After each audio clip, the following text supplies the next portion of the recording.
जय माता दी। ओम नमः शिवाय। भगवान भोलेनाथ माता जी की कृपा आप पर और आपके परिवार पर सदा सर्वदा बनी रहे। आज मैं आप सभी के लिए सोमवार के व्रत में सुनी जाने वाली बहुत ही पावन और बहुत ही फलदायी कथा लेकर आई हूँ। सोमवार का दिन शंकर भगवान को समर्पित होता है। आज के दिन भक्त भोलेनाथ को प्रसन्न करने के लिए विशेष प्रकार की पूजा अर्चना करते हैं। कुछ लोग आज के दिन व्रत भी रखते हैं ताकि शिव की विशेष कृपा प्राप्त की जा सके। बाबा भोलेनाथ के आशीर्वाद के लिए आप भी सोमवार का व्रत कर रहे हैं तो शिव व्रत कथा को पढ़ना या सुनना जरूर चाहिए। भगवान भोलेनाथ की व्रत कथा को पढ़कर या सुनकर ही आप उपवास को पूरा कर सकते हैं। और जो लोग भी सोमवार का व्रत रखते हैं उनको पूरे विधि और विधान के साथ सोमवार का व्रत का पालन करना चाहिए। नारद पुराण के अनुसार सोमवार व्रत में व्यक्ति को प्रातः स्नान करके शिव जी को जल और बेलपत्र चढ़ाना चाहिए तथा शिव गौरी की पूजा करनी चाहिए। शिव पूजन के बाद सोमवार व्रत कथा सुननी चाहिए। इसके बाद केवल एक ही समय भोजन करना चाहिए। साधारण रूप से सोमवार का व्रत दिन के तीसरे दिन तक होता है, मतलब शाम तक रखा जाता है। सोमवार व्रत 3 प्रकार का होता है: प्रति सोमवार व्रत, सौम्य प्रदोष व्रत और 16 सोमवार का व्रत। इन सभी व्रतों के लिए एक ही विधि होती है। अब आइए सुनते हैं सोमवार व्रत की कथा। हे भोलेनाथ, हे माता पार्वती, जो भी भक्त आपकी इस कथा को सुन रहे हैं, हुंकार भर रहे हैं और कथा को कह रहे हैं, उनकी सभी मनोकामनाओं को पूर्ण करना, उनकी सभी विपत्तियों को, उनके रोग दोषों को हल लेना। अब आइए कथा का श्रवण करते हैं। एक बहुत ही धनवान साहूकार था जिसके घर धन आदि किसी भी प्रकार की कोई कमी नहीं थी, परंतु उसको एक दुख था कि उसका कोई पुत्र नहीं था। वे इसी चिंता में रात दिन रहता था। वह पुत्र की कामना के लिए प्रति सोमवार को शिव जी का व्रत और पूजन किया करता था तथा सायकाल को शिव मंदिर में जाकर शिव जी के श्री विग्रह के सामने दीपक जलाया करता था। उसके इस भक्ति भाव को देखकर एक समय श्री पार्वती जी ने शिव जी महाराज से कहा कि महाराज, ये साहूकार आपका अनन्य भक्त है और सदैव आपका व्रत एवं पूजन बड़ी श्रद्धा से करता है। इसकी मनोकामना पूर्ण करनी चाहिए। माता पार्वती की बात सुनकर शिव जी ने कहा कि हे पार्वती, यह संसार कर्म क्षेत्र है। जैसे किसान खेत में जैसा बीज बोता है वैसा ही फल काटता है, उसी तरह इस संसार में जो जैसा कर्म करता है वैसा ही वो फल भोगता है। पार्वती जी ने अत्यंत आग्रह से कहा, महाराज, जब यह आपका अनन्य भक्त है और इसको अगर किसी प्रकार का दुख है तो उसको अवश्य दूर करना चाहिए, क्योंकि आप सदैव अपने भक्तों पर दयालु होते हैं और उनके दुखों को दूर करते हैं। यदि आप ऐसा नहीं करेंगे तो मनुष्य आपकी सेवा तथा व्रत क्यों करेंगे।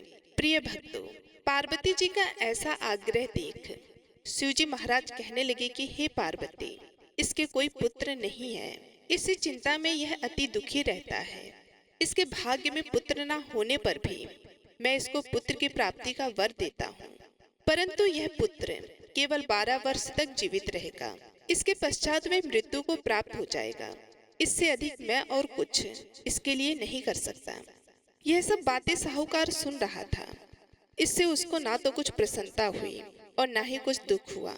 वह पहले जैसा ही शिव जी महाराज का व्रत और पूजन करता रहा। कुछ साल व्यतीत हो जाने पर साहूकार की स्त्री गर्भवती हुई और 10वें महीने उसके गर्भ से अति सुंदर पुत्र की प्राप्ति हुई। साहूकार के घर में बहुत खुशी मनाई गई, परंतु साहूकार ने उसके केवल 12 वर्ष की आयु जान कोई अधिक प्रसन्नता प्रकट नहीं की और न ही किसी को भेद ही बताया। जब वह बालक 11 वर्ष का हो गया तो उस बालक की माता ने उसके पिता से विवाह आदि के लिए कहा, तो वे साहूकार कहने लगा कि अभी मैं इसका विवाह नहीं करूंगा, अपने पुत्र को काशी जी पढ़ने के लिए भेजूंगा। फिर साहूकार ने अपने साले को बुलाया, उसको बहुत सा धन देकर कहा, तुम इस बालक को काशी जी पढ़ने के लिए ले जाओ और रास्ते में जिस भी स्थान पर जाओ यज्ञ करते और ब्राह्मणों को भोजन कराते जाओ। प्रिय भक्तों, अब वो दोनों मामा भांजे यज्ञ करते और ब्राह्मणों को भोजन कराते जा रहे थे। रास्ते में उनको एक शहर पड़ा। उस शहर में राजा की कन्या का विवाह था और दूसरे राजा का लड़का जो विवाह करने के लिए बारात लेकर आया था, वह एक आंख से काना था। उसके पिता को इस बात की बड़ी चिंता थी कि कहीं वर को देख कन्या के माता पिता विवाह में किसी भी प्रकार की अड़चन पैदा ना करते। इस कारण जब उसने अति सुंदर सेठ के लड़के को देखा तो मन में विचार किया कि क्यों न दरवाजे के समय इस लड़के से वर का काम चलाया जाए। ऐसा विचार कर वर के पिता ने उस लड़के के मामा से बात की तो वो राजी हो गए। उस लड़के को वर के कपड़े पहनाकर तथा घोड़ी पर चढ़ाकर दरवाजे पर ले गए और सभी कार्य प्रसन्नता से पूर्ण हो गए। वर के पिता ने सोचा कि यदि विवाह कार्य भी इसी लड़के से करा लिया जाए तो इसमें क्या ही बुराई है।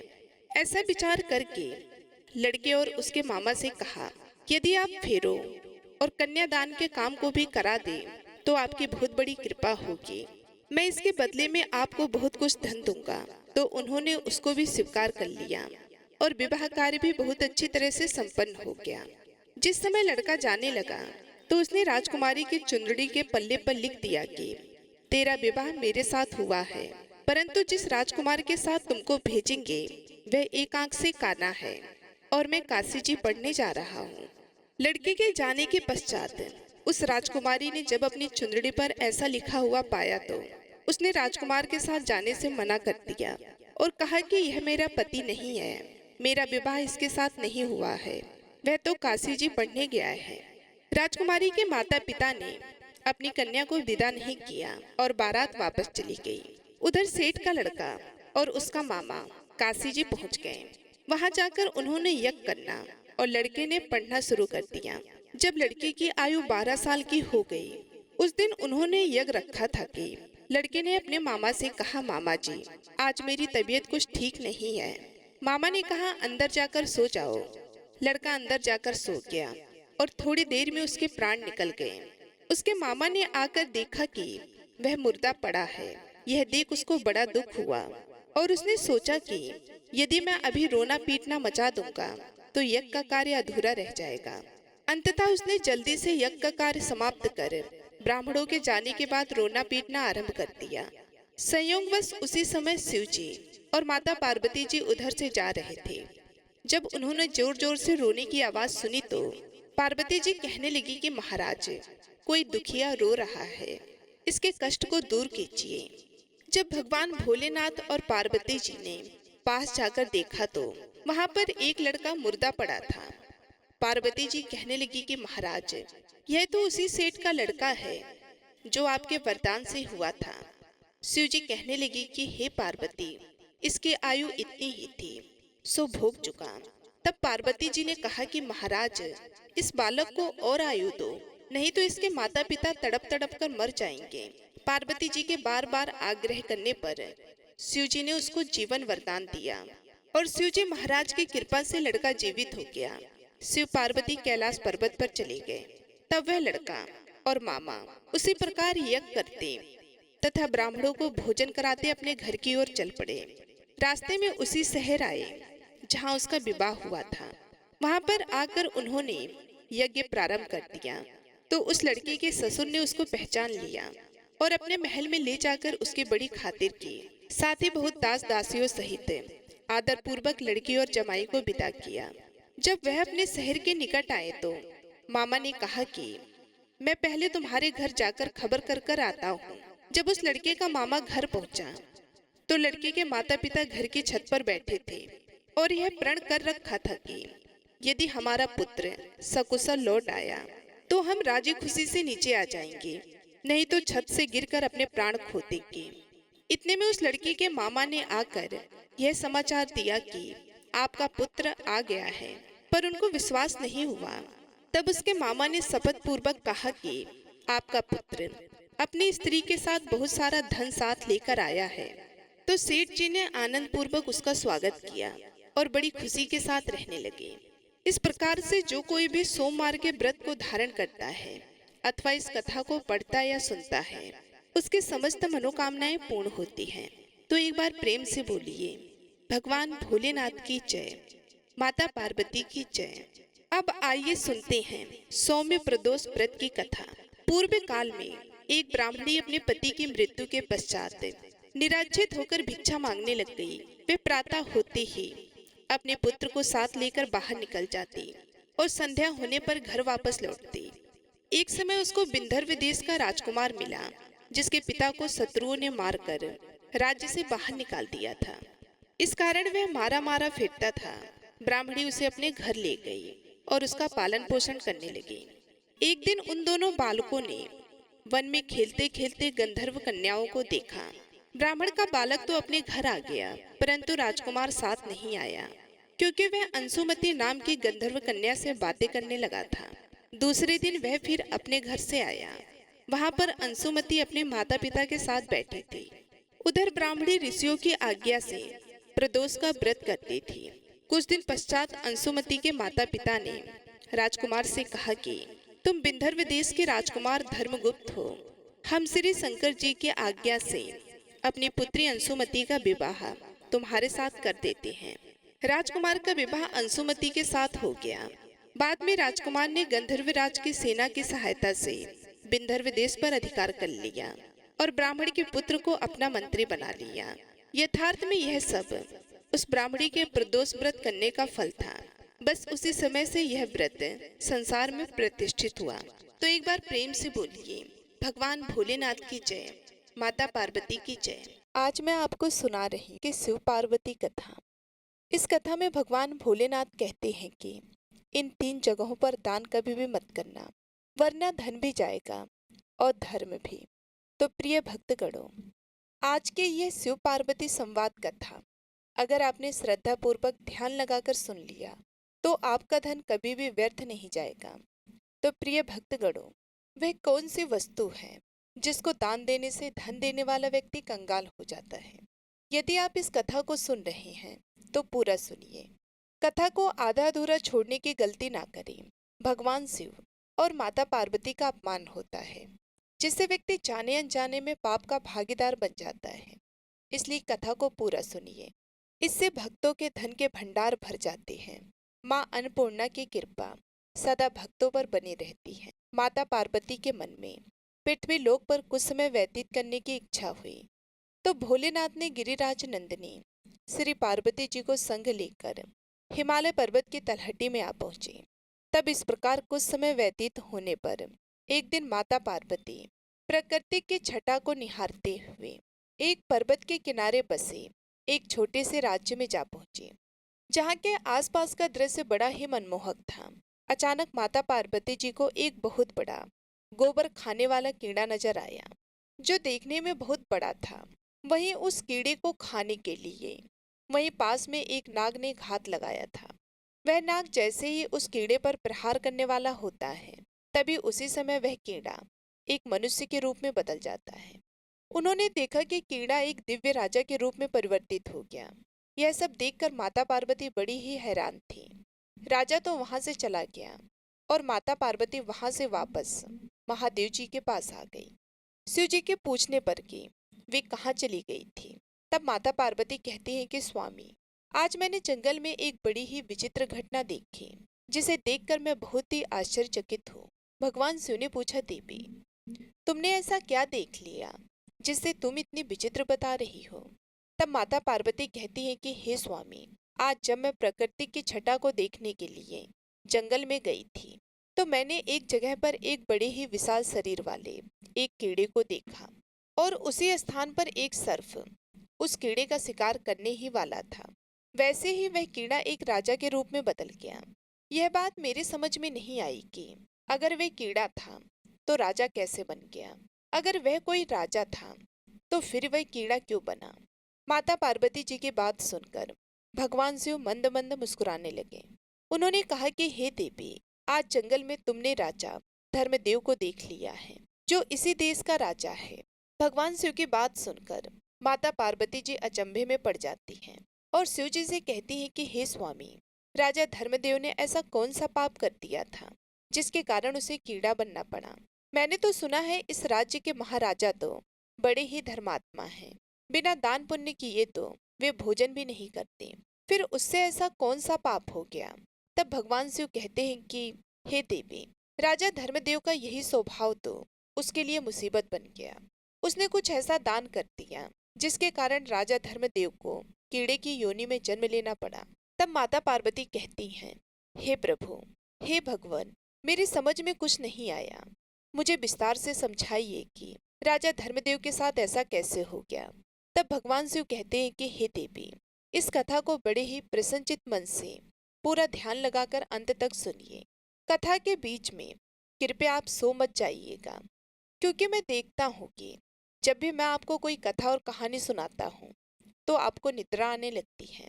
सो हे देवी, इस बार इस कथा को सुनते समय आप निद्रा बिल्कुल भी मत लीजिएगा, क्योंकि ये कथा जो कोई सुनता है उसे अनंत गुना पुण्य फल की प्राप्ति होती है।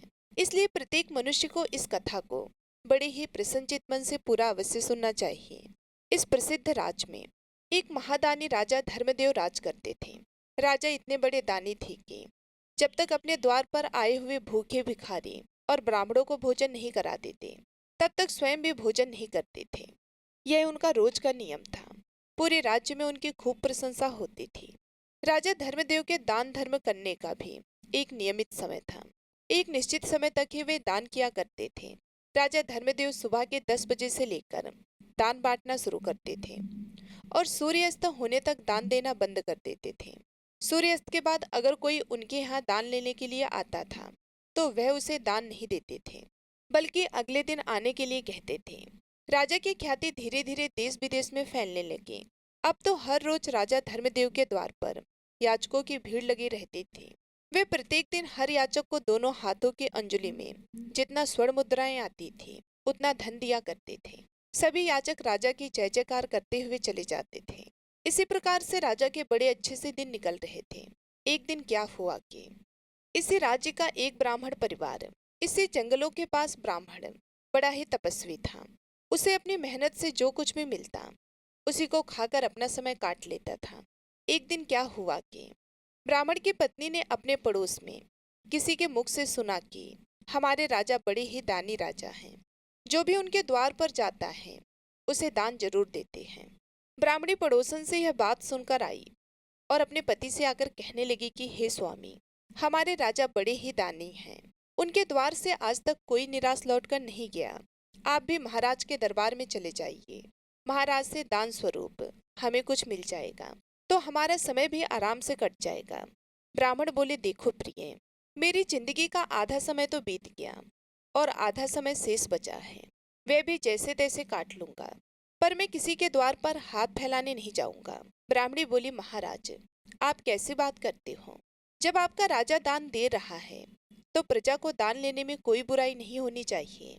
और फिर हम तो ब्राह्मण हैं, हमारा धर्म है दान लेना। मैं कहती हूँ कि आप राजा के पास एक बार जरूर जाओ। ब्राह्मणी कहने लगी, देखिए, अपने परिवार का अच्छे से पालन पोषण करने की जिम्मेदारी हर गृहस्थ की बनती है। हर गृहस्थ व्यक्ति का ये धर्म है कि वह अपने परिवार को सुखी रखे, उसे हर सुख सुविधा प्रदान करे। जो लोग ऐसा नहीं करते उन्हें भी परिवार का भरण पोषण न करने के कारण पाप लगता है। भगवान भोलेनाथ कहते हैं कि हे देवी, ब्राह्मणी की बातों को सुनकर वह ब्राह्मण राजा धर्मदेव के यहाँ जाने को तैयार हो गया। अब तो ब्राह्मण अपने घर से राजा धर्मदेव के दरबार की ओर चल पड़ता है। प्रिय भक्तगणों, अब देखिए, चलते चलते ब्राह्मण को संध्या हो गई। इधर राजा धर्मदेव के दान देने का एक निर्धारित समय था। उस दिन राजा के दरबार में जितने भी याचक आए थे सभी दान लेकर जा चुके थे। अब राजा का दान देने का समय भी समाप्त हो चुका था। सभी दान पेटियों पर ताले लगा दिए गए थे। इधर ब्राह्मण बड़ी दूर से पैदल चलकर आ रहा था, लेकिन ब्राह्मण के पहुंचते पहुंचते सूर्यास्त हो चुका था। अब महाराज ने दान देना बंद कर दिया। राजा और उसके सैनिक दान पेटियों को लेकर महाराज की ओर जा रहे थे। उसी समय रास्ते में ब्राह्मण उसके मार्ग में आ जाता है और बड़े ही विनीत भाव में कहने लगा कि हे महाराज, मैंने सुना है कि आप हर दिन गरीब को दान देते हो। मैं भी एक गरीब ब्राह्मण हूँ और काफी दूर से चलकर पैदल आपके द्वार पर आया हूँ। कृपया करके मुझे भी दान दीजिए। प्रिय भक्तगणों, सूर्यास्त के बाद अपने पास एक ब्राह्मण को आया देखकर राजा कहने लगे कि हे ब्राह्मण देव, मुझे क्षमा करना, मैं सूर्यास्त के बाद दान देना बंद कर देता हूँ। आप मेरे पास सूर्यास्त के बाद आए हो, अब आप वापस जाइए और कल सुबह मेरे पास आइएगा, तब मैं आपको दान दूंगा। यही नहीं, कल जब आप मेरे पास आओगे, जब आप मेरे पास कल आओगे तो मैं आपको आज का भी और कल का भी दोनों दिन का दान दूंगा। हे पार्वती, ब्राह्मण थोड़ा जिद्दी स्वभाव का था, तो कहने लगा, महाराज मुझे आज ही दान दे दीजिए, मैं कल का इंतजार नहीं कर सकता। रोज रोज दान लेने के लिए मैं आपके यहाँ नहीं आ सकता। जब राजा ने यह बात सुनी तो राजा को कुछ क्रोध आया, परंतु ब्राह्मण जानकर राजा ने फिर उसको समझाया कि हे ब्राह्मण देव, तुम्हें कल ही दान लेने के लिए आना पड़ेगा। मैं तुम्हें कल ही दान दे सकता हूँ, आज दान नहीं दे सकता। फिर ब्राह्मण बोला कि नहीं महाराज, दान केवल आज ही लूंगा, कल मैं आपके पास नहीं आऊंगा। यह बात राजा को कुछ अच्छी नहीं लगी। राजा क्रोध में आ गया और क्रोधित हो करके राजा के यहाँ कुछ घोड़े की लीद पड़ी थी, क्योंकि राजा चलते चलते घोड़े के अस्तबल के पास पहुंचे थे। राजा ने देखा कि ब्राह्मण आज ही दान लेने के लिए हट कर रहा है, तो दान के रूप में राजा ने घोड़े की लीद उठाकर ब्राह्मण के कमंडल में डाल दी। ब्राह्मण उस लीद को लेकर सम्मान से अपने घर की ओर चल देता है। इधर घर पर उसकी पत्नी इंतजार कर रही थी और वे सोच रही थी कि मेरे पति देव राजा के यहाँ से कुछ दान लेकर आते होंगे कि राजा साहब उन्हें सोने की मोहरें देंगे, जिससे हमारी सारी गरीबी मिट जाएगी। ब्राह्मण दान में घोड़े की लीद लेकर अपने घर पहुंचे तो ब्राह्मण की पत्नी बड़ी ही प्रसन्न होती है और ब्राह्मण से कहने लगी, देखो मैं तुमसे कहती थी ना कि महाराज के दरबार में दान लेने जाओगे तो महाराज तुम्हारी गरीबी मिटा देंगे। यह बात सुनकर के ब्राह्मण बोले, हे देवी, दान देने वाले ने दान दिया और मैंने उसे भी ले लिया। तुम एक काम करो, इस स्थान को गोबर से लीप दो, तब मैं तुम्हें राजा के द्वारा दिया गया दान दिखाऊंगा, नहीं तो यह दान अपवित्र हो जाएगा। बड़ी ही खुशी के साथ ब्राह्मण पत्नी ने उस जगह को लीप दिया और उस जगह पर एक दीपक जलाकर रख दिया और वहीं जाकर बैठ गई। हे पार्वती। उसके बाद ब्राह्मण ने घोड़े की लीद से भरा हुआ पात्र अपनी ब्राह्मणी को दे दिया। यह देखकर ब्राह्मणी बड़ी ही आश्चर्यचकित रह गई कि यह कैसा मजाक है। ब्राह्मण ने कहा, मजाक कैसा है, राजा ने दान में दिया है, वह मैं तुम्हें लाकर दे दिया। अब तो ब्राह्मणी बड़ी दुखी हुई कि राजा ने लीद का दान दिया है, क्या राजा के पास धन की कमी हो गई? चलो कोई बात नहीं, महाराज से गलती हो गई होगी, आप फिर से राजा के पास चले जाना। प्रिय भक्तगणों, उस दिन के बाद ब्राह्मण कभी राजा के पास दान लेने नहीं गया और ब्राह्मण ने उस लीद को अपने घर के द्वार पर रख दिया था। भगवान शिव जी कहते हैं कि दान का जो फल होता है वह कर्ता को 1000 गुना होकर वापस मिलता है। यदि आपने अपने जीवन में किसी चीज का दान किया है तो परलोक में उसका फल हजारों गुना बढ़कर मिलता है। राजा ने जो लीद का दान दिया था, उस लीद का भगवान की कृपा से ब्राह्मण के घर के द्वार पर धीरे धीरे एक पहाड़ सा बनता चला गया। इस तरह राजा के दान का फल बढ़ता जा रहा था। ब्राह्मणी ब्राह्मण से पूछती कि हे स्वामी, इस लीद का क्या होगा? यह तो रोजाना बढ़ती ही जा रही है, आप तो वेदों के ज्ञाता हैं, मुझे इसका मतलब बताओ। तब ब्राह्मण कहने लगा कि देखो देवी, यह राजा के दान का फल है जो बढ़ता जा रहा है और इस फल को उसे ही भोगना पड़ेगा। यदि हम इसे उपयोग में ले रहे होते तो राजा को इसका शुभ फल प्राप्त होता। अब जबकि यह हमारे किसी काम का नहीं है तो इसका परिणाम अब राजा को ही भोगना पड़ेगा। यह बात सुनकर ब्राह्मणी बड़ी सोच में पड़ जाती है। इस प्रकार धीरे धीरे समय बीतता गया और उधर वह लीद पहाड़ से भी काफी बड़ा हो गया था। भगवान शिवजी माता पार्वती से कहते हैं कि हे देवी, आप आगे सुनिए। एक दिन की बात है, राजा धर्मदेव वन में शिकार करने के लिए जाते हैं, परंतु राजा धर्मदेव को कोई शिकार नहीं मिलता। जब कोई शिकार नहीं मिलता तो राजाओं के पहले नियम होते थे कि राजा को जब कोई शिकार ना मिले तो वह बिना शिकार किए वापस लौटकर नगर नहीं जाता था, चाहे उसे मार्ग में ही कहीं रुकना पड़े। अब शाम का वक्त हो चुका था और सूर्यास्त होने के बाद किसी जीव को सताना क्षत्रियों का धर्म नहीं होता। यह सोचकर राजा ने सोचा कि अब मुझे यहाँ से चलना चाहिए और यहीं किसी स्थान पर ठहर जाना चाहिए। अब तो राजा उस जंगल के पास ही अपने ठहरने का स्थान ढूंढने लगते हैं। ढूंढते ढूंढते राजा उसे ब्राह्मण के घर जा पहुंचे, जिसे राजा ने 17 से 18 वर्ष पहले लीद का दान दिया था। लेकिन राजा उस घटना को भूल चुका था। राजा धर्मदेव जब ब्राह्मण के घर पहुंचे तो वहां पहुंचकर राजा ने ब्राह्मण से कहा कि हे ब्राह्मण देवता, आज मुझे आपके यहाँ ठहरने के लिए स्थान चाहिए। राजा की बात सुनकर ब्राह्मण कहने लगे, ठीक है राजन, आपका हमारी इस कुटिया में स्वागत है।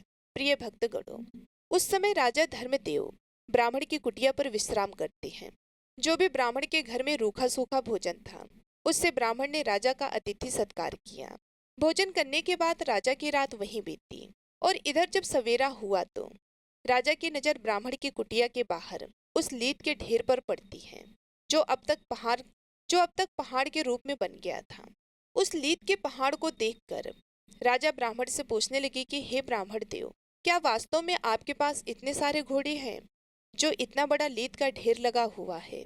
तब ब्राह्मण ने उत्तर दिया कि हे महाराज, हम तो पूजा पाठ तथा साधना करने वाले ब्राह्मण हैं, हमें भला घोड़ों से क्या काम। राजा ने कहा, तो फिर आपके घर के बाहर यह लीद का ढेर कैसे? ब्राह्मण समझाते हुए कहता है कि देखिए, तुम यदि जानना चाहते हो कि यह लीद का ढेर क्यों है, तो इसके पीछे बहुत बड़ा रहस्य छुपा है। अब तो उस रहस्य को भगवान शिव जी, माता पार्वती जी कहते हैं कि हे देवी, अब तो उस रहस्य को जानने की राजा की उत्सुकता बढ़ती गई। ब्राह्मण बोला, हे यात्री, हमारे राज्य का राजा बड़ा ही दानी और धर्मात्मा है। वह रोजाना सोने का दान करता है। 17 से 18 वर्ष पहले की बात है। मेरी पत्नी ने मुझे जबरदस्ती राजा के यहाँ दान लेने के लिए भेजा था। अपनी पत्नी के कहने पर मैं राजा के पास दान लेने चला गया। जब मैं राजा से दान लेने के लिए जिद कर रहा था तो वह मुझे अगले दिन आने को कह रहा था, लेकिन मैंने राजा की बात नहीं मानी। जब मैं दान लेने की जिद करने लगा, राजा ने क्रोध में आकर मेरे कमंडल में घोड़े की लीद उठाकर डाल दी। मैं उसे सम्मान सहित लेकर अपने घर चला आया और मैंने उस लीद को यहाँ रख दिया, क्योंकि वह लीद मेरे कुछ काम का नहीं था और दान की वस्तु को मैं फेंकना नहीं चाहता था। तो राजा ने पूछा कि हे ब्राह्मण देव, राजा ने तो तुम्हें थोड़ी सी लीद दान में दी होगी, पर यह तो इतना बड़ा पहाड़ कैसे बन गया? तब ब्राह्मण ने समझाया कि हे भाई, हमारा वेद पुराण ये कहता है कि अगर कोई दान देने वाला जितना दान देता है उसका 1000 गुना फल उसको वापस मिलता है। राजा का वह दान समय के साथ 1000 गुना बढ़कर जमा हो गया है। अब अपने उस दान का फल राजा को खुद ही भोगना पड़ेगा। ब्राह्मण की बात सुनकर राजा के पैरों तले जमीन खिसक जाती है। राजा तो इस बात को भूल चुका था, पर ब्राह्मण के बताने पर राजा को सारी बातें याद आ जाती हैं कि मैंने ही यह लीद एक ब्राह्मण को दान में दी थी। अब तो राजा बहुत ज्यादा घबरा गया। दोनों हाथ जोड़ करके ब्राह्मण से पूछने लगा कि हे ब्राह्मण देव, राजा इसका फल कैसे भोगेंगे? मुझे इसकी बात और बता दो।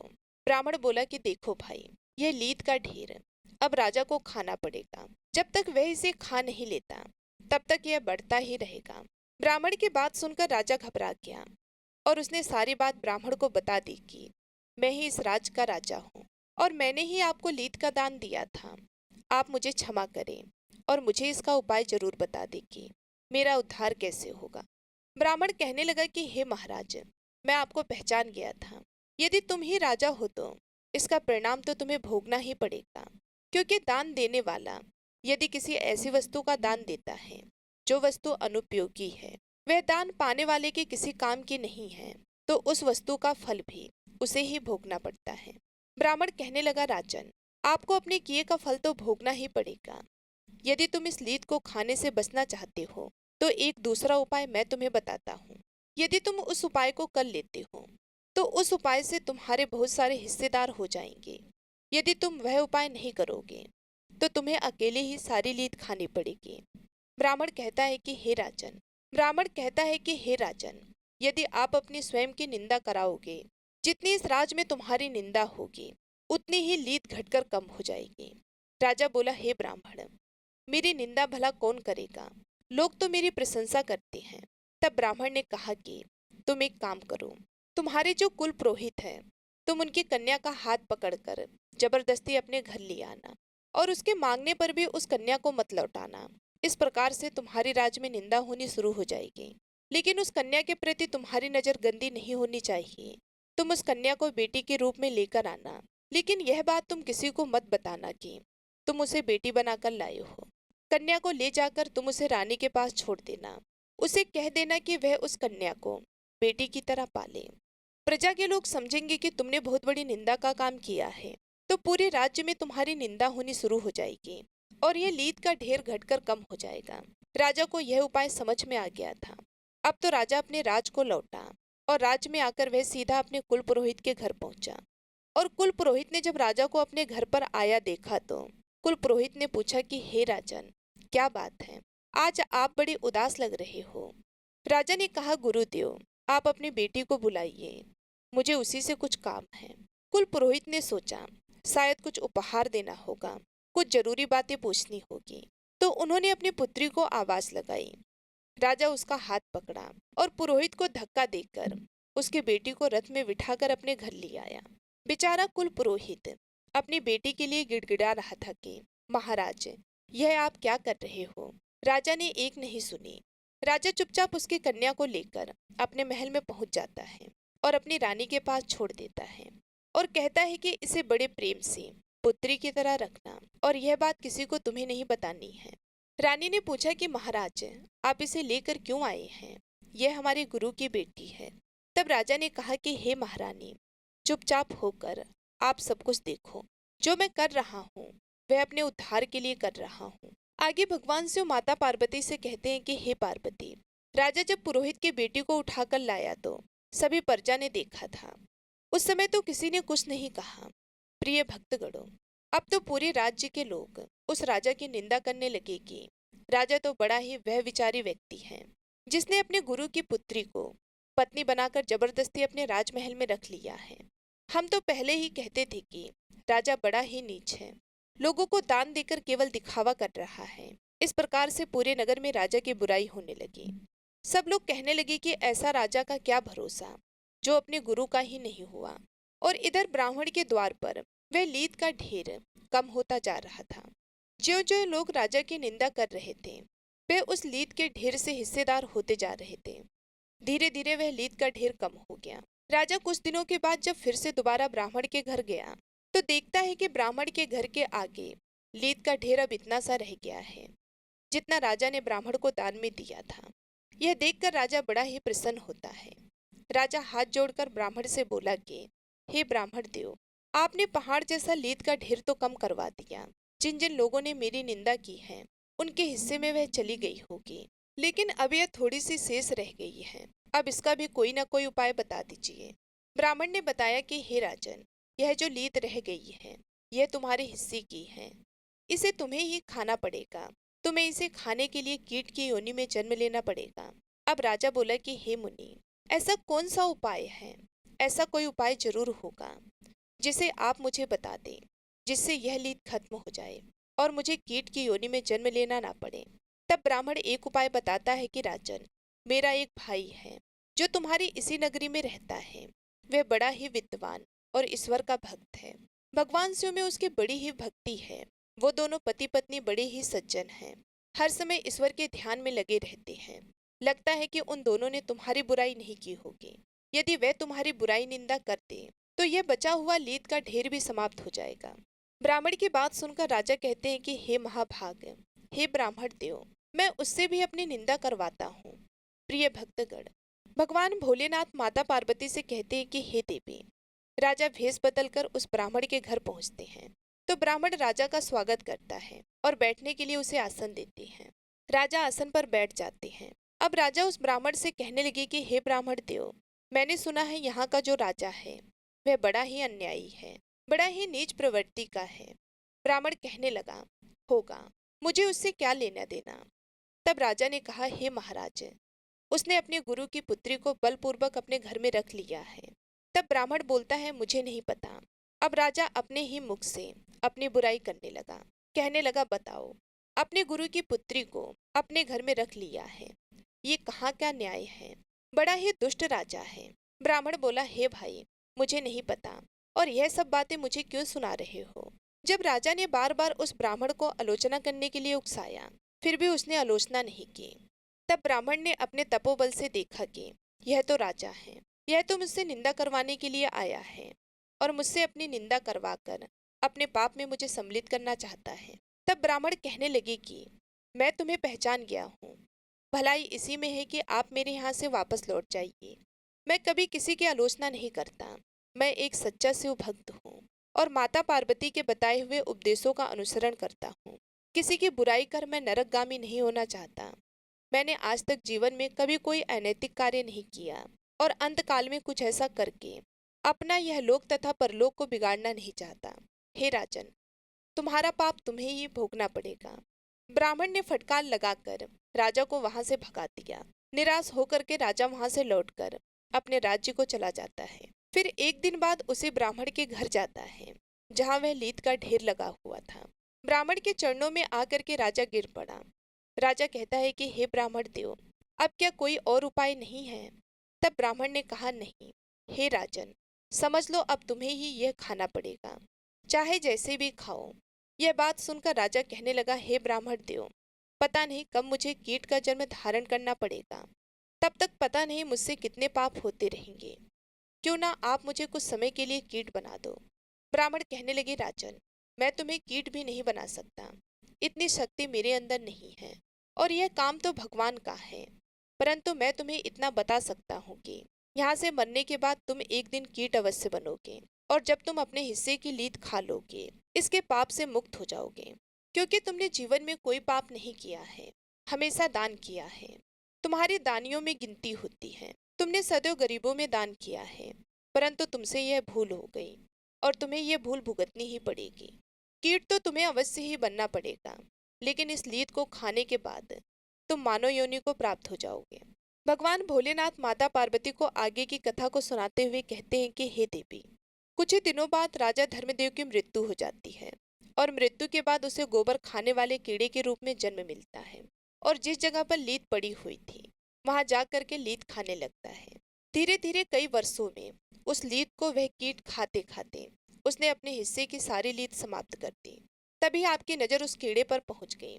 हे देवी, उसी समय वह मनुष्य रूप में प्रकट हो जाता है, और दिव्य देह पाकर वह स्वर्ग को चला जाता है।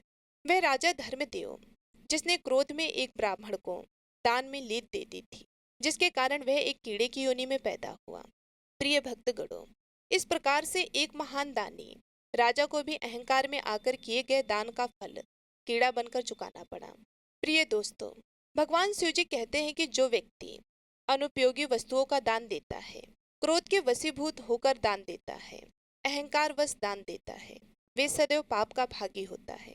दान देने से पहले मनुष्य को अपने अंतर्मन को टटोलना चाहिए कि यदि दान देने की सामर्थ्य नहीं है तो दान नहीं देना चाहिए। हमारे द्वारा दिया गया दान हमें कई गुना होकर वापस मिलता है, चाहे वह इस जन्म में मिले या फिर अगले जन्म में। यदि हमने किसी के लिए खाने की वस्तु दान की है तो आगे आने वाले कई जन्मों में हमारे लिए कभी भोजन का संकट नहीं होगा। यदि हमने किसी का उपहास उड़ाया, अहंकार वश उसका परित्याग किया है, तो उसका फल हमें कई गुना होकर भोगना पड़ता है। तो एक बार प्रेम से बोलिए, ओम नमः शिवाय। जय भोलेनाथ, जय पार्वती पते, हर हर महादेव। एक बार नारद जी ने भोलेनाथ जी की स्तुति करके पूछा कि प्रभु, आपको प्रसन्न करने के लिए सबसे उत्तम और सुलभ साधन क्या है? हे त्रिलोकीनाथ, आप तो निर्विकार और निष्काम हैं, आप सहज ही प्रसन्न हो जाती हैं। फिर भी मेरी जानने की इच्छा है कि आपको क्या प्रिय है। तब भी मेरी जानने की इच्छा है कि आपको क्या प्रिय है। तब शिव जी बोले, नारद जी, वैसे तो मुझे भक्त के भाव सबसे प्रिय हैं, फिर भी आपने पूछा है तो मैं आपको बताता हूँ। मुझे जल के साथ साथ बिल्वपत्र बहुत प्रिय हैं।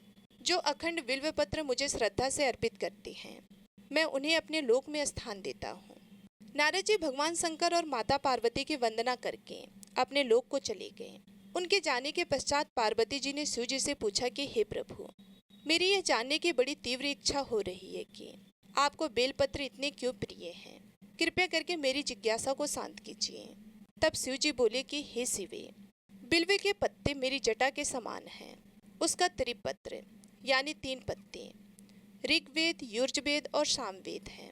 शाखाएं समस्त शास्त्रों का स्वरूप है। बिल्व वृक्ष को आप पृथ्वी का कल्प वृक्ष समझें, जो ब्रह्मा, विष्णु और शिव स्वरूप हैं। हे पार्वती, स्वयं महालक्ष्मी जी ने शैल पर्वत पर बिल्व वृक्ष के रूप में जन्म लिया था। इस कारण भी बेल का वृक्ष मेरे लिए अति प्रिय है। महालक्ष्मी जी ने बिल्व का रूप धरा। यह सुनकर पार्वती जी कौतूहल में पड़ गईं, और पार्वती जी कौतूहल से उपजी जिज्ञासा को रोक नहीं पाई। उन्होंने पूछा, देवी लक्ष्मी ने आखिर बिल्व वृक्ष का रूप क्यों लिया? आप ये कथा विस्तार से कहें। तब भोलेनाथ ने देवी पार्वती जी को कथा सुनाना आरंभ किया और कहा कि हे देवी, सतयुग में ज्योति रूप में मेरे अंश का रामेश्वर लिंग था। ब्रह्मा आदि देवों ने उसका विधिवत पूजन अर्चन किया था। इसका परिणाम ये हुआ कि मेरे अनुग्रह से वाणी देवी सबको प्रिय हो गई। वे भगवान विष्णु को स्वतंत्र प्रिय हो गई। मेरे प्रभाव से भगवान केशव के मन में वाग्देवी के लिए जितनी प्रीति उत्पन्न हुई वह स्वयं लक्ष्मी जी को नहीं भाई। लक्ष्मी देवी का श्री हरि के प्रति मन में कुछ दुराव पैदा हो गया। वे चिंतित और रुष्ट होकर चुपचाप परम उत्तम श्री शैल पर्वत पर चली गईं। वहां उन्होंने तप करने का निश्चय किया और उत्तम स्थान का चयन करने लगे। महालक्ष्मी ने उत्तम स्थान का निश्चय कर मेरे लिंग विग्रह की उग्र तपस्या प्रारंभ की। उनकी तपस्या कठोरतम होती जा रही थी। हे परमेश्वरी, कुछ समय के बाद महालक्ष्मी जी ने मेरे लिंग विग्रह से थोड़ी ही देर में एक वृक्ष का रूप धारण कर लिया। अपने पत्तों और पुष्प द्वारा निरंतर मेरा पूजन करने लगे। इस तरह महालक्ष्मी जी ने लाखों वर्षों तक घोर आराधना की। अंततः उन्हें मेरा अनुग्रह प्राप्त हुआ। मैं वहां प्रकट हुआ और देवी से इस घोर तप की आकांक्षा पूछकर वर देने को तैयार हुआ। महालक्ष्मी जी ने मांगा कि श्री हरि के हृदय में मेरे भाव से वाग्देवी के लिए जो स्नेह हुआ है वह समाप्त हो जाए। तब शिव जी बोले। मैंने महालक्ष्मी जी को समझाया, श्री हरि के हृदय में आपके अतिरिक्त किसी और के लिए कोई प्रेम नहीं है। वाग्देवी के प्रति उनका प्रेम नहीं अपितु श्रद्धा है। यह सुनकर लक्ष्मी जी प्रसन्न हो गई और पुनः श्री विष्णु के हृदय में स्थित होकर निरंतर उनके साथ विहार करने लगी। हे पार्वती, महालक्ष्मी के हृदय का एक बड़ा विकार इस प्रकार दूर हो गया। इस कारण हरिप्रिया उसी वृक्ष रूप में सर्वदा अतिशय भक्ति से भरकर यत्न पूर्वक मेरी पूजा करने लगी। हे पार्वती, इसी कारण बिल्व का वृक्ष, उसके पत्ते, फल फूल आदि मुझे बहुत प्रिय हैं। मैं निर्जन स्थान में बिल्व वृक्ष का आश्रय लेकर रहता हूँ। बिल्व वृक्ष को सदा सर्व तीर्थ में एवं सर्व देवम मानना चाहिए। बिल्व पत्र, बिल्व फूल, बिल्व वृक्ष अथवा बिल्व के चंदन से जो मेरा पूजन करता है वह भक्त मेरा अति प्रिय है। बिल्व वृक्ष को शिव के समान ही समझे। वह मेरा शरीर है। जो बिल्व पर चंदन से मेरा नाम अंकित करके मुझे अर्पण करता है, मैं उसे सभी पापों से मुक्त करके अपने लोक में स्थान देता हूँ। हे देवी, उस व्यक्ति को स्वयं लक्ष्मी जी भी नमस्कार करती हैं जो मेरा पूजन करते हैं। जो बिल्व मूल में प्राण छोड़ता है उसको रुद्र देह प्राप्त होता है और ऐसे मनुष्यों पर सदैव ही माता लक्ष्मी की कृपा रहती है और साथ ही साथ भगवान नारायण की भी कृपा उन पर सदैव बनी रहती है। तो प्रेम से बोलिए भगवान शिव और माता पार्वती की जय। प्रिय भक्तगणों, उम्मीद करती हूँ ये कथा आपको बेहद ही पसंद आई होगी। यदि हमारी कथा आप सभी लोगों को अच्छी लगी तो वीडियो को लाइक करके चैनल को सब्सक्राइब करना बिल्कुल भी ना भूलिएगा।